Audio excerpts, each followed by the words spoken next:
Good morning. My name is Mama Lee, and today my program is about recovering addicts. I am sitting here with James Maneri. He is a 3.5-year recovering addict from Newark, New Jersey. Right now he is attending college, and he is going to be a life coach. And he is also in the middle of writing his own story of his journey from hell and back. That's the way, exactly what it is, from hell and back. I want to thank you. You're welcome. for It's so joining awesome me. to be here with you. It's a Thank pleasure you. meeting you, and God bless. I'm very, very proud of you. Thank you. God bless you too. It's awesome to be here. Yes. And I would like you to tell me exactly how everything had started. Well, I was 28 years old, and I went to the dentist first of all. So things sometimes start with very innocently, and just by going to the dentist. And first of all, let me tell you a little bit about myself. Okay. I'm 46 years old. I had somewhat of a difficult childhood because I was a little gay boy, and being a little gay boy in the 80s was very difficult because there was really no guidance. Correct. You know, there was no one out then that really could help guide me along the way. The school system wasn't there really to guide me. There was no clubs like there is now, like, LGBTQ clubs in the school. There was nothing like that. Right. So for me, I was pretty much a bullied little boy. So from the beginning, there was no one really to help me, guide me along the way. Even, unfortunately, my family didn't understand. They couldn't help me, guide me. And so I remember in school being really uncomfortable because I always felt different. Little boys didn't want to play with me, little girls didn't want to play with me because I was different. I always felt like a zebra amongst beautiful horses. It's just sort of how I described myself. There was always I was the oddity. And so, I remember being in the gym class, right? And there's something about the moment when you are sitting in the middle of the gym class and all of the students there are picking teams, and everyone is getting picked except you, and you're sitting there, and when they're picking everybody, you begin to understand that you're not getting picked, and right then you know that something is different, and you start to believe that something's wrong with you. So when all the kids are there and they're talking amongst themselves, and you see them looking at you saying, I don't want him on my team, from that little child, that little mind, you start to think, what's wrong with me? Something's not right. So I didn't believe in myself. I knew that they didn't believe in me. And so the destruction and the self-hate and the self-loathing and the unworthiness started from a very, very young age, Unfortunately, my father was imprisoned until I was 11 years old. We're pretty close now. He came home when I was 11. Him and my mom got back together, so that was good. So, I just feel like it was a very, very difficult childhood because of being the oddity. Okay. Now, did you feel that you felt that you weren't normal inside? That there was something different about you? That you didn't know if you were your feelings of being a boy or a girl, or if you were attracted to little girls, or you were attracted to little boys, or or family members, or just things that weren't sitting right with The you? reason I felt that it wasn't normal was because people were teaching me that what I wasn't normal. There was no one to say it's okay to be who you are like there is today. So there was no one to say, James, it's okay to feel this way. Like today in our generation, we have people saying, okay, this is who you are, let's guide you, let's rear you in the right way. As a child, there wasn't that. So of course I felt abnormal. Today we know that the normality is being exactly who you are, and thank God for that. Thank God for the children being able to be who they are and have choices today. We're recognizing that the psyche is so much more diverse than just pink and blue. Right. So it is really, really a big word, normal. Right. You know. So everything that you did until you were a teenager was all pretend. I was masked up. You were masked up. Of course. You wore a mask. Yeah. I unfortunately did meet a girl, and when I say unfortunately is because it was a destructive path. And right. I was in high school. I met this beautiful woman, and we were in love. I think love is definitely, it is definitely something that is genderless. I believe love is universal and genderless. You can love somebody regardless of the gender. And I met this young girl in school, and we were definitely best friends and in love. But the only thing that was not there for me was the actual sexual part. So I had been with this girl, and I called a big family meeting. I said to her family, to my family, I said, I really feel as though I need to talk to all of you. Okay, I was like 22 years old. So her mother, her father, her brother, her grandmother, my mother, my father. Now, how long were you dating? I was dating her for about 3 years at this point, Okay, 3 or 4 years at this point. So 3, 4 Maybe years. 4 years. Like, it was a high school sweetheart thing from like a junior till I would just gotten out of high school. Yes, okay. So we were together, Yes. and I said, I need to call this big family meeting. So everyone's there. There's like about 15 to 20 people in my mother's living room. I'm sitting in the middle of the floor, Indian style, sobbing. Like, it was like a guttural cry. It was like the type of cry that you held in for years. And my mother said to me, she's like, Jimmy, you're scaring us. Like, what's wrong with you? And I had said, I think I'm bisexual. And I said bisexual because I was still fearful of saying gay, because I felt like it would be a little more normal. Right, if you said you were bi. And I say normal because I still wasn't able to say the truth yet, and I thought that normal was straight still. Do you see how I was preconditioned? Right. It was still a belief that normality was straight, so I wasn't even able to say the word gay. Which the truth was, I'm not bisexual. I am gay. You are gay. Now, was it that?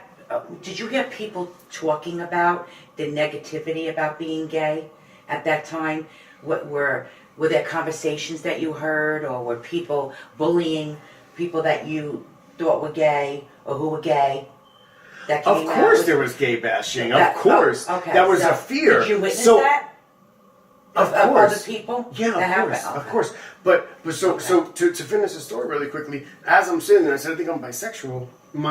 Everybody said in the room, oh, everybody has thoughts, and it doesn't mean you have to act on them. And I was sitting there, Cheryl, and I'm like, wait a minute. For me, this was such a detrimental, devastating moment for them to say this to me, because here I am trying to come out. Yes.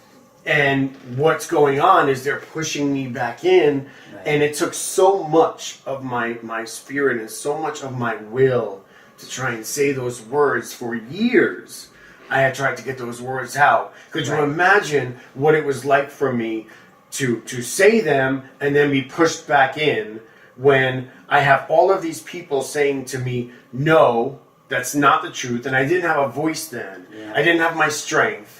I didn't have the ability to stand firm and steadfast in who I was like I do today. Right. So what I did was I went back in, and because of that, after that, there was complete destruction, devastation. There was homelessness. There was prostitution. There was hunger in America. I understand what it's like to be hungry in America. I know what it's like to stand on a corner and do things with people that you don't want to do. I know what it's like to, be the abandoner of your family, but yet feel like you are abandoned. I know what it's like to do all of the things that you say you will never do. All right, so let's just go back. So now, so you go to your family meeting, and you're there with your girlfriend and stuff. And what happened at that point with her? Well, because she was in love with me, and probably very codependent, as I've learned what codependency is through the years, she also jumped on the bandwagon with them and was like, I don't want you to leave me. So because of that, I stayed.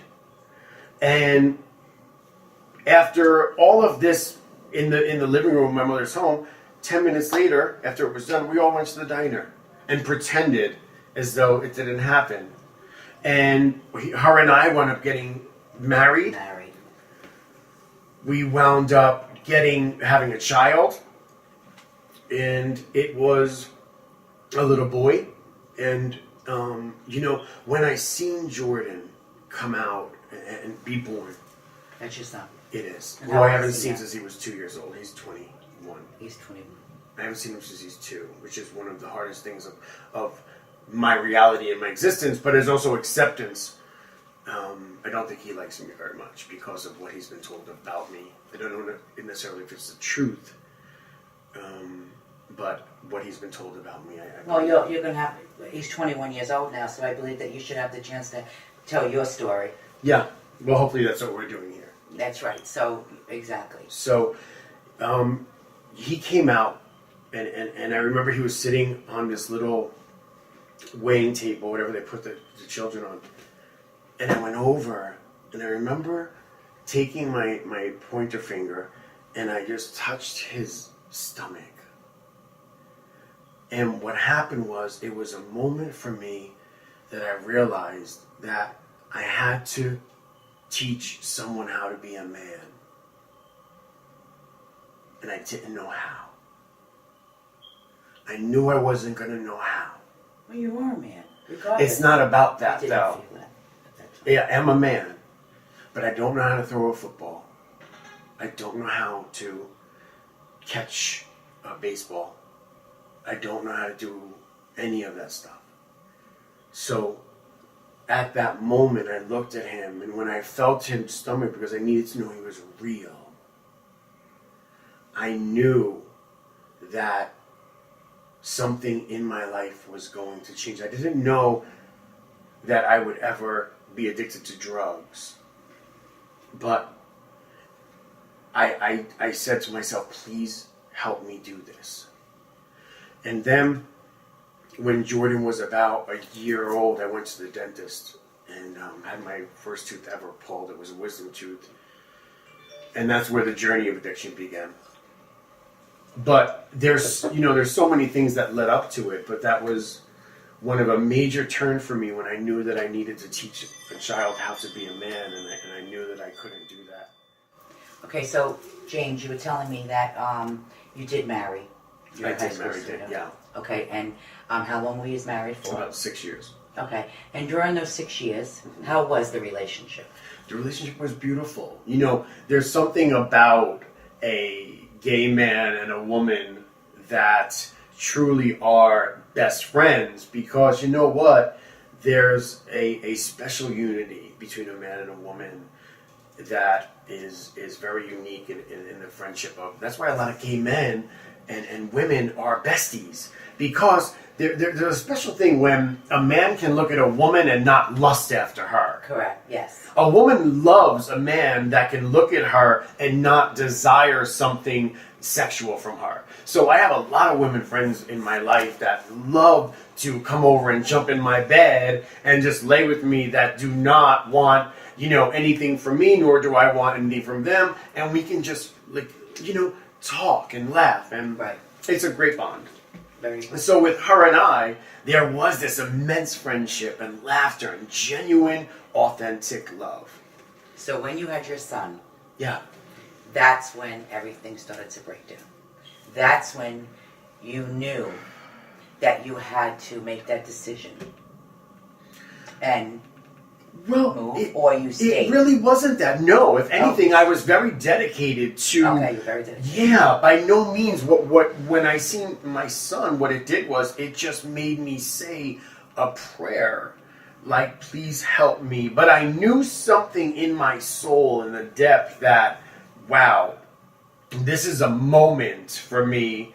Something is going to change. I didn't know what it was At the time. but it was either going to be me evolving to learn how to throw a ball, to do this, and become what I needed to become to my idea of what a man was that I was taught, which was totally fiction. Because the truth is, the masculinity, the word masculinity, the first 4 letters of masculinity is mask. I believe that men are given a mask at birth with that word, masculinity. You're taught you can't cry, you're taught you can't feel, you're taught you can't have emotions. And the word masculinity teaches you right there, mask. Just by being a man, you're given a mask because you are masculine. So even though it's spelled a little differently, you know, it's masculine. Right. So for me, I think there's already something that is a preconceived notion to masculinity, and which is a really. I am so grateful that I don't have that idea any longer. And had I had an opportunity to raise Jordan today, there would be none of the idea. I would just let him be who he is and raise him with kindness and love and genuine support. so basically, it wasn't the failing of the marriage and your life falling apart was due to the drugs. Absolutely. The drugs And, is not yeah. that the part that you were gay, but the part of where you became a drug addict. Well, That is what destroyed. the marriage. being gay and unauthentic Right. was the root. Yes, it was the root. But the drugs, once it took hold, here's the thing. I'll tell you the story of what happened because I need to. Okay. No, of course. Yeah. So let's see what happened when it comes to drug. I went to the dentist. Right. He gave me a prescription for Vicodin ES. Okay. Right. I went to the pharmacist and I got it filled. He told me take one. He said before the Novocaine wears off. I went to the dentist. I went to the pharmacy, got it filled. Went to my apartment. I took it. I'm sitting there. I'm on the phone with my friend. Next thing I know, after I took it, about 20 minutes later, I'm sitting there talking. This immense, life-changing euphoria Yes. hit me from the toes to my gut to my head, stole my spirit, and made me rise up off my couch. And I was like, oh my God, what is this? And I said to my friend on the phone, I don't know what I'm feeling, but I feel really good, and I need a cigarette. And she was like, dude, what are you talking about? And I was like, I don't know. And I'm pacing in my living room, and I'm like, I don't know, but I feel really good. Yes. You were. And I got my cigarette, and she's like, you just came from the pharmacy. What did you take? So I pulled up this pill bottle, I go and get, and I couldn't pronounce it. And I was like, hydrocodone, which hydrocodone is generic Vicodin ES. Hydrocodone. And she's like, that's a narcotic. She's like, it's Vicodin. She's like, you're high. And I was like, I was like, oh my God, I am. So I put the pill. I was like, well, okay.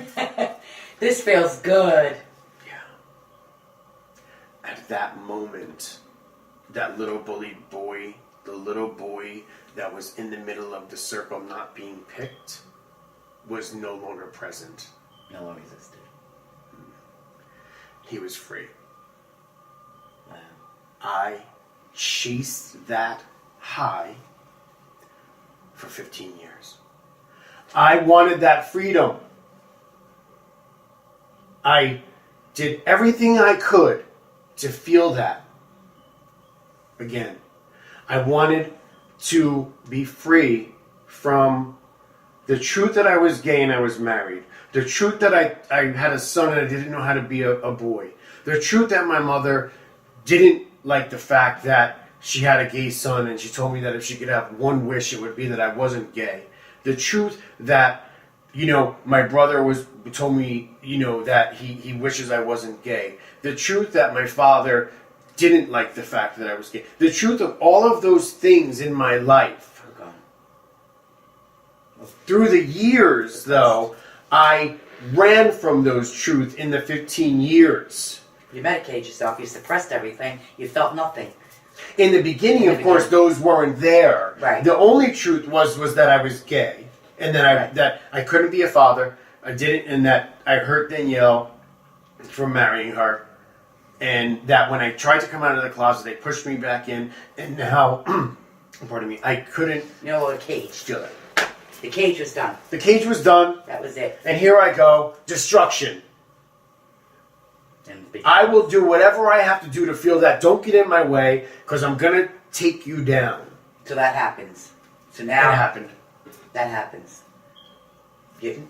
Everything's done. Listen, you don't get in my way. Right. Because you know what? I want freedom. But the thing is, the freedom was the biggest hostage taker ever. Tell me about it. Hostage. I just was a self-imposed prisoner from addiction. The disease of addiction comes in many facets.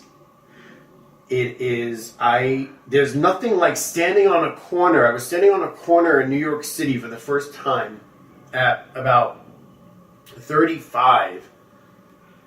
And I went up to this guy and I said, "Excuse me." And I said, "Can you tell me, how do you prostitute?" It was winter. It was freezing out. And I had a hoodie on. You had no money. Nothing. Money. Nothing. You had nothing. No, and I just wanted the next one because I needed to be numb. Because now what happens is the more dirt you do, the more damage you do, the more harm you cause, you need to be number. Correct. There is, the more pain you cause, now I need to escape more. Right? Does it make sense? Yes, it does. Yes. The more harm that I cause, I need now more drugs and more and in abundance. Because now you're dealing with not just the self, loathing. Now you're dealing with, I've caused my mother harm all of these years. Now I want to escape that too. Give me more. That's not enough any longer. I'll let you hurt me today. I'll get in your car for $10. Because you know what? That little bit extra will help. There's the truth. And I asked this guy, I said, "How do you prostitute?" And he was like, "Well, man, this is how it goes. This is called the fishbowl." He goes, "What they do is they circle the block here." He goes, "And you stand here." Now, this is the dead of winter. It's like December. In New York City. New York City. Down by the piers. And I remember there was like this little bus stop, little thing that you stand in. And the wind was blowing. It was fierce. And there was like mounds of snow. It wasn't snowing at night, but it was actually just freezing. And there was snow all over, though. And he said, "Well, there's a fishbowl, and they just circle you. And when they want you to get to their car," he said, "they'll do their doors. They'll make a sound." And I stood there for hours waiting, and eventually I was someone's fish. But there's something about that first moment as I'm walking to the car. In my mind, I was saying, I remember being a little kid and playing. And I remember sitting at my family's table. I remember like Christmas morning. Like I was really thinking of these things. And you get to that door of this old man. And then like you put your hand on the doorknob and open it up. And you know that you're about to do something that you will never forget. And that is a moment when your spirit becomes partly detached. And for many years, I never forgot that moment. And I became number and number. And after that, though, after that night, it became something that I just said, okay, well, now I did it. Now I hate me more. Now I know that there is a devil. Now I know there's a destructive power. So now I'm going to just keep doing this. And now I'm going to keep hurting. And now I hate the world more. And I ran for many, many years after that. And I hated myself so much. Because that was one of my bottoms that I said I would never do. And then after that, where did you live and what did you do and how did you survive for food and the same thing? And just I ate in soup kitchens mostly. I remember there was a soup kitchen in Newark, New Jersey, and I walked in there late, and I went up to the little window where there was these three women, and they weren't very nice. And one lady said to me, "We're out of food. You're too late." And I said, "Okay, no problem." And there was one bleeding heart. And she said, I have some oatmeal if you want it." And of course I did because I was hungry. And I turned around and I was like, yeah, please, I'll take some oatmeal. Oatmeal will be good. And she said, okay. So she gave it to me, and I went and I sat down at this table, and across from me was one of the filthiest men I'd ever seen. And I was dirty. I didn't shower, I didn't bathe, I didn't care about that. I was... For days? Weeks. Weeks. It didn't exist to me. I was part of garbage, you know? I didn't care about cleaning. That didn't matter to me. So I sat down at this table, and across from me was a guy with a beard down to here that was mangled and matted, and his hair was down to here, and he had layers of clothes, and I was so hungry. And when I tell you I know what it's like to be hungry in America, this is one of the moments where I can identify that. From other countries, because you know what it is to be hungry. You know what it is to starve. Yeah. And in the richest country in the world. In the richest country in the world. I know what it's like to be hungry. And I'm sitting there and I'm looking at him, and in front of him was a piece of cake. One of my favorite cakes in the world, crumb cake. I love crumb cake. Me too. I love crumb cake. And it looked so good. And I was staring at it. I was like, oh my God. And I had missed my chance to get a crumb cake. And he seen me looking at it, and he took it, and he grabbed it, and he put it in his pocket. And I just looked up at him. And then I looked back down, and I just ate my oatmeal. And when I was done, he went in his pocket, and he put it in front of him. And he sat there, and he ate the rest of his oatmeal. Got up, and he stood up, and he just stood there. So I looked up, and he got up off his chair, and he walked out, and I watched. And he walked to the double doors, and walked out. And the only place those doors led was outside. And I'm looking, and I'm going, it's really, that's so dirty right now. Oh my God, it was in the man's pocket. Hunger in America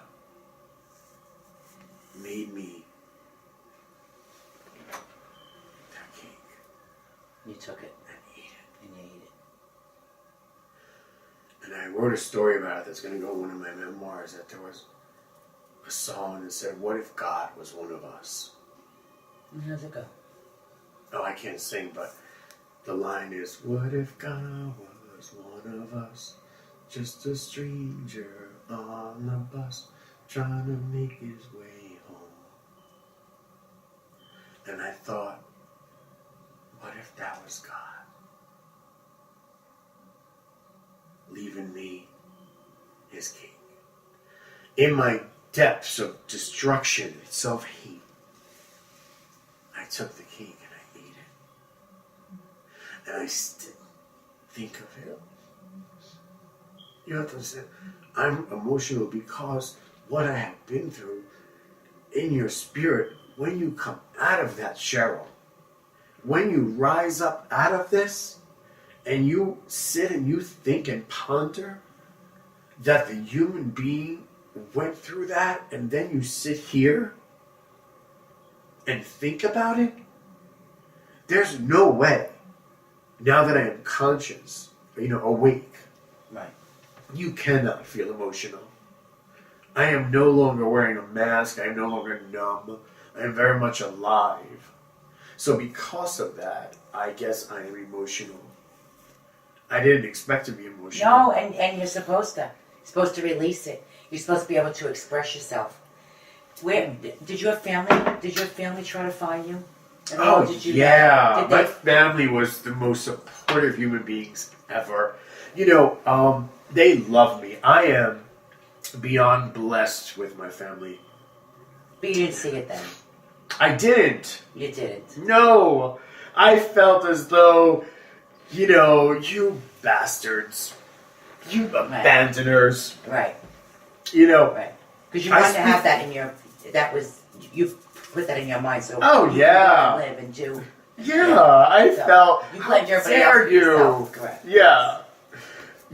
I go to speak now at a lot of rehabilitation centers and places like that, and I do a lot of things, speaking things, and I said to a group of people who are in places that help them get better from addiction. And I said to them, so tell me something, guys. How many of you feel abandoned right now in this place? And many of them raised their hands. Right. And I go, okay. I said, well, here's my thing. I said, when I was in rehabs, I said, I felt so abandoned. Oh, they're not coming to visit me. When I was in jail, oh, they're not putting money on my phone, so I can call them. They're not sending me commissary money. But here's what I found out in recovery is the truth. That every Sunday, every single seat at my mother and father's dining room table was filled, except mine. Who's the true abandoner? You. Right. And all of those people that raised their hand go like this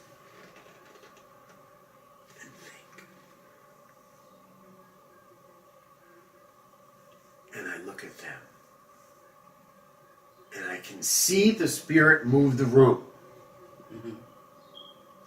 Because there's validity to truth. The truth is valid. And attraction is silent. They must be attracted to me and my truth. And there's nothing like in the world, me too. No matter what you're doing, me too. I get you. Me too, I get you. Yes. Now, what were you arrested for? You said you were in jail? Oh, yeah. What did you go to jail for? Lots of times. Okay. Going to jail, Bert. So, Yeah. so you were in jail? I was in jail and prison. Oh, I'm prison. an ex-prisoner, ex-con. Okay. Ex is the operative word, Yes. though. Yeah. Yes. So I went to prison for calling in my own prescriptions. The desperation came to that point where I had doctor shopped so much, and because of my addiction to pills, right? The Vicodin started with the pulled wisdom tooth, and then the doctors stopped giving me the pills. That's right. I wound up going to buy pills, prescriptions from doctors. They stopped giving to me because my need was so great. They said, dude, no, enough. You can't even pay me to give you enough pills anymore. Then I was like desperate. The desperation of an addict is immense and profound. And I will go to any length to get what I need. So what I did was I became my own doctor. I got a script. I looked at the DEA number. I called a pharmacy. I pretended to be the doctor that was on that script. I called it in. Next thing you know, for 2 years, I was taking 60 Vicodin a day, every day, calling in scripts all over New Jersey. It was a nightmare. I have 11 felonies because of it. And they are about to be expunged because I am about to graduate from drug court in about 2 weeks, June 5th. Congratulations. I'm graduating. Thank you. I had a sentence of 5 years. I did it in 3 years because I, decided to finally do the right thing, and I turned my life over. My life is full beyond what I could have ever imagined. Right. Now, let's just go back to the jail situation. Yeah. Okay. Go. All right. So Yeah, of course. you were in jail I for was writing the prescriptions, which is happens a lot. calling them in. Oh, Yeah. yes. Happens a lot. Absolutely. You get a job in a doctor's office, you become a Right. nurse assistant, and you got it. Okay, All that. nurse assistant. Yeah. All right, so what else were you in jail for? That was that. Along the way, I had taken. There was a pocketbook left somewhere on a chair one day, and it blacked out in a laundromat. It was sitting there. I had taken the wallet out of it. Oh, that. Along my theft. Right. All of mine was that. Yeah. It was all the pills. Right. I never went in for anything like I never caused anyone harm. No, or prostitution or anything like that. I never got prostituting. I never went in for any type of where I hurt another human being. Right. It was just that. Mine was always prescription drugs. for the drugs. Yeah. Now, when you are in jail, and they know that you were an addict and Yeah. you were addicted to Vicodin, How did they take care of you there as far as that went with medications and stuff? Yeah, too? in the beginning it was hard. They didn't have any programs. Now I must say, Bergen County Jail Bergen County Jail does, yes. is really great. They have a Suboxone program. So what they do is you go in, they assess you. They assess you as far as treating you and to see what your level of detoxing is. Once you get to a certain level of detoxing criteria, they will then give you Suboxone. Suboxone is a really big thing to help you come off withdrawals, and they did that for me and many people. Okay. This last time when I was with. All right. So when they didn't have these programs, so now you're arrested. You are drug addicts. You're depending on recovering. Yeah. No. You're when you were arrested the first time. Okay. Before all these programs are out there. Yeah. So now you are arrested. Yeah. And you are a drug addict. Yeah. And you need to have a fix. So Yeah. you're put in jail. Mm-hmm. So what happens that time from your first night in jail until you're released as a program to either help you? Are you fed drugs? Do they leave you in the cell to detox by yourself? What's the protocol for a drug addict when you go to jail? It is a complete nightmare back then. You are thrown in a cell. Right. You are, most people, it never happened to me. I don't know why, but a lot of people will, go to the bathroom on themselves. They will vomit all over the place. They will do things. See, my drug of choice, unfortunately, was injecting cocaine.